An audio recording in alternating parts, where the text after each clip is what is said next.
next, 15 or 20 minutes answering all of your questions about hypopressives. So just a reminder, I'm adding a whole hypopressive section to Pop Principles. It's releasing this coming Monday. Right now, Pop Principles is $150, but I'll be increasing that price to $169 as of Monday. So if you want to get locked in at the $150 price and have immediate access to the hypopressive stuff, make that investment this weekend. Let me know if you have any questions. I'm happy to go over it with you. So I'm going to talk about what hypopressives are and then answer all your questions. Hypopressive exercises or low pressure fitness. It's the only form of exercise that we know, or that we have right now, that actually activates your pelvic floor, activates your deep core muscles, but lowers the intra-abdominal pressure in your system while you're doing it. So even like a gentle TA contraction or stuff like that actually increases your intra-abdominal pressure. I remember when I was early postpartum, I went to PT at 7 weeks, and I was trying to do like a little bit of TA when I was doing my hip strengthening stuff, and it made me so symptomatic. And so my PT was like, stop doing the TA for now, do hypopressives instead, focus on the hip stuff and just exhale and don't even worry about what your abs are doing for now. And so I found hypopressives super, super helpful, A, for getting a little bit more connection with my TA, and B, for managing my symptoms. They were so helpful to do at the end of the day or after my workout.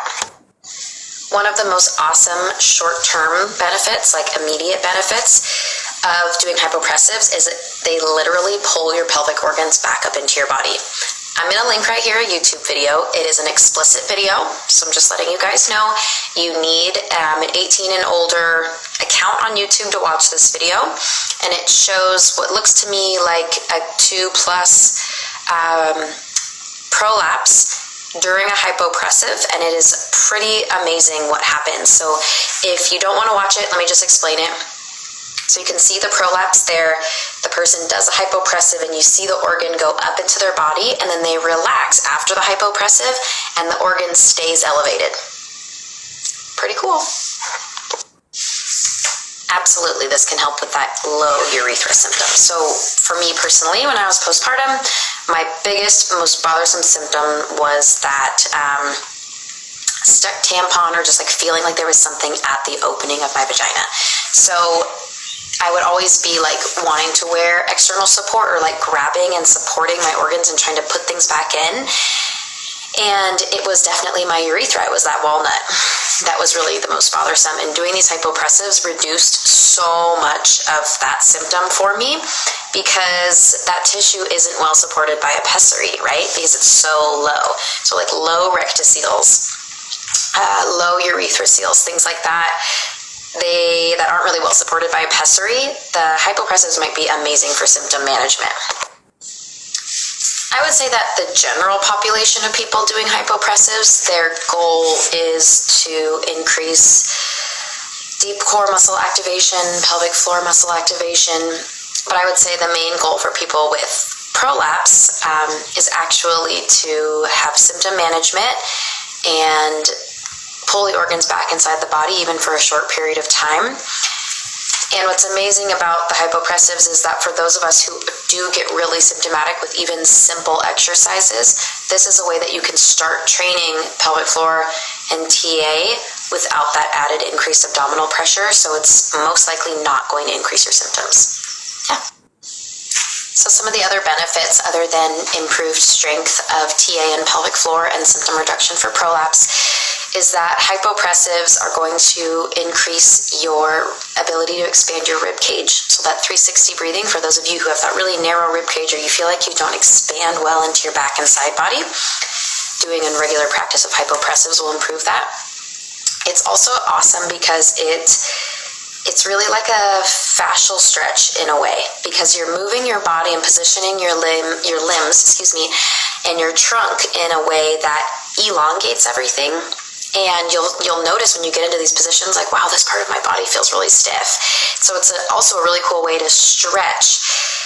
I find that for myself, I have a tendency to be an upper ab gripper, to have a lot of tension in my lumbar spine, almost like this compressive sensation. And doing this elongation and hypopressives is really helpful for me. Yes, hypopressives are totally safe for people who've had C-sections.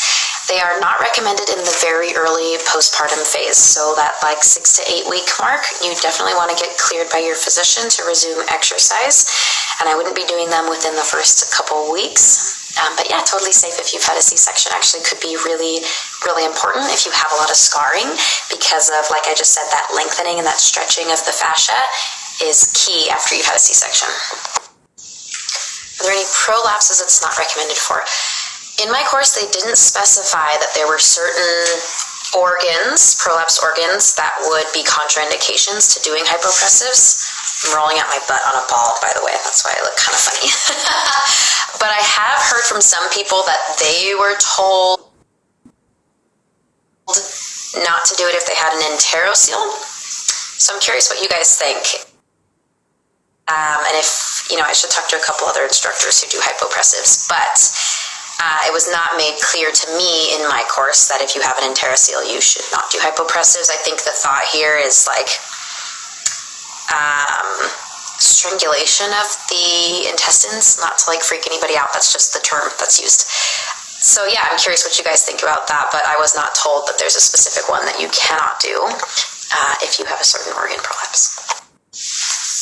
Yes, they're definitely safe for someone who has hypertonic pelvic floor. So if you're not sure what that means, it means that there's too much tension in the pelvic floor muscles. And doing an exercise like Kegel, so directly contracting, relaxing the pelvic floor as a form of exercise, can increase someone's prolapse symptoms, especially those who already have this baseline of tension. Hypopressives do contract the pelvic floor muscles, but it's not this active contraction. You're not actually contracting your pelvic floor or contracting your abs. The vacuum that you're creating activates the muscles in a way that's a little bit more gentle, a little bit more passive, and is likely not going to increase your hypertonic pelvic floor symptoms. I really don't see any downside or risks for people with prolapse to be doing hypopressives. I would say my only suggestion is that the hypopressive poses and things like that are not like functional exercise. So you're not going to be learning how to squat properly. You're not going to be learning how to, manage pressure when you're carrying an object or something like that. These can be incorporated, hypopressives can be incorporated into those types of moves, but the basic ones are more just getting the correct procedures down. And I would just say if you're sticking with just these, 8 exercises that I'm teaching in my course, I wouldn't stay there forever. You want to take those concepts and then apply them to functional exercise, or feel confident in your body and reduce symptoms enough that you're ready to work on more strengthening stuff. That would be the only thing. My personal favorite pose is Demeter, which is the one where you're lying on your back. I just can create the most suction in that position and create the best lift of my pelvic floor and my organs.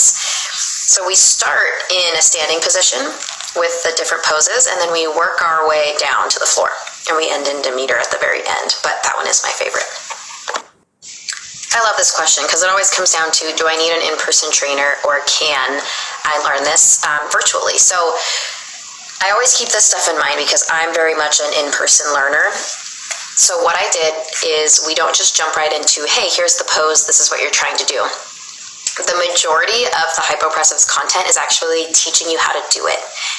Then we actually do it. So you're going to learn about the benefits of it, and you're going to visually see, I have anatomy images of what we're doing and why it's happening, so that you can wrap your head around what's supposed to be happening with your body and how it's going to impact your pelvic floor and your pelvic organs. And then we go into the breathing strategies. So how long you should be inhaling, how long you should be exhaling. We practice this. We practice the breath holding component. And then there's all these different principles that are applied to every single pose. So where your feet are positioned, how your knees are positioned. There are also some wonderful tests and assessments that I would be doing on you in person if I were teaching you how to do hypopressives, to see how you're managing pressure in your system first. And I teach you how to do a self-assessment and encourage you to take a video and save it, and then track your progress basically that way. And it's really good to see it on my body, know what's normal, know what's not, and then record yourself and see what your body is doing and if it looks the same or if it looks different. So, and then when we actually get into the poses, I am performing them, and then I voice recorded over it, and I'm constantly reminding you, inhale for 4 seconds, exhale for 2, time for the apnea, here's where your arms should be, make sure your elbows are reaching away from each other, hands are put, all of that. I'm constantly providing this feedback for you because there's so many things to be thinking about when you're in a particular pose, and it's going to take practice for your body to figure it out, but I'm there with you the whole time, reminding you of what you should. You might physically feel a lift of your organs, you might not. For me, I only feel it in certain positions, and well, I guess one other thing you could do that someone told me that was really helpful for them is they actually inserted a clean finger into their vagina and they could feel it that way. While their body couldn't perceive the change, they physically could palpate it and feel that things were changing. That is exactly what you're supposed to be doing, and I know this can be really tricky. That's why I break it down into steps. So we try different strategies to practice actually doing this because it can be really hard. We first do the breathing without the ribs, we practice the ribs with breathing, and then we put it all together and try nose plugging and different ways of facilitating those ribs to open up. So I give you a ton of different options for trying to figure this out. Nothing? Maybe not as much muscle activity, not as much of a suction effect on your organs, but there's nothing that's going to negatively occur to you if you're doing them incorrectly. Not necessary, absolutely not. Just like a pessary is not necessary, these things are just tools, but I wanted Pop Principles to have a hypopressives component because so many people are curious about it and so many people find relief from them that I wanted it to not be a separate course. I wanted it to be part of the Pop Principles course so that it's really this all-inclusive aspect of these different physical ways that you can work on symptom reduction and progress back into functional exercise. There are contraindications to doing hypopressives. That means there are conditions where you should not do them. One is pregnancy. Another is being really early postpartum, so within the first 6 to 8 weeks. If you have high blood pressure, if you have cardiac issues, so any heart conditions, if you have undiagnosed abdominal issues, GI stuff, if you've recently had abdominal surgery, and then there's always a little bit of a debate about the IUD, so this is a common question I've gotten. It's not listed as a contraindication from the instructors of low pressure fitness, but I have heard a recommendation that you should not do them immediately after an IUD is placed and just feel really confident that your IUD is in the right spot. So if it's causing you any pain or you just have this feeling that it's not in the right spot and you should get it checked out, do that first and verify that you're sure it's in the right spot. I learned the Demeter pose from my pelvic floor therapist, and I did it every single day, 3 to 4 repetitions, 3 times a day at least, when I was feeling symptomatic, when I was on the ground with my kiddo, for sure after every time I exercised, and for sure at the very end of the day. Helped with my symptoms immensely. I kind of answered this already, but just quick summary. I think they're not necessary for the healing, but I think there's such a huge component to symptom reduction, and they can be such a powerful tool for those who are really struggling with increased symptoms when they're starting to exercise. So this is that in between. I feel like Pop Principles, the exercises in Pop Principles are already a go-between, but hypopressives can even help those who are struggling with level 1, level 2 stuff and get you over that hump. And they're also just a really awesome strategy for symptom reduction from here on out. The apnea, the breath holding, is not safe during pregnancy. You can do the poses and breathe normally, but you cannot hold your breath and do the apnea.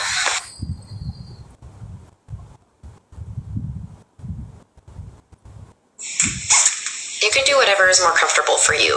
Some people like to inhale right from there, but your ribs are already kind of at their maximum, so it feels a little strange to inhale. I like to start relaxing my ribs a bit and then inhale into my stomach and then my rib cage. That feels the most comfortable for me. Not brand new, more popular in countries, especially like Brazil and other countries in South America, but definitely not new. However, it is becoming more of a common form of exercise to perform for people who have pelvic floor dysfunctions. So the lasting benefits or lasting results of hypopressives are going to be the increased pelvic floor strength, increased transverse abdominal strength, increased mobility, but they're not purporting that they can heal a prolapse grade. So if that's the result that you're looking for long term, I would encourage you to kind of change your perspective a little bit on that and just maybe reframe what is a lasting result for you. Come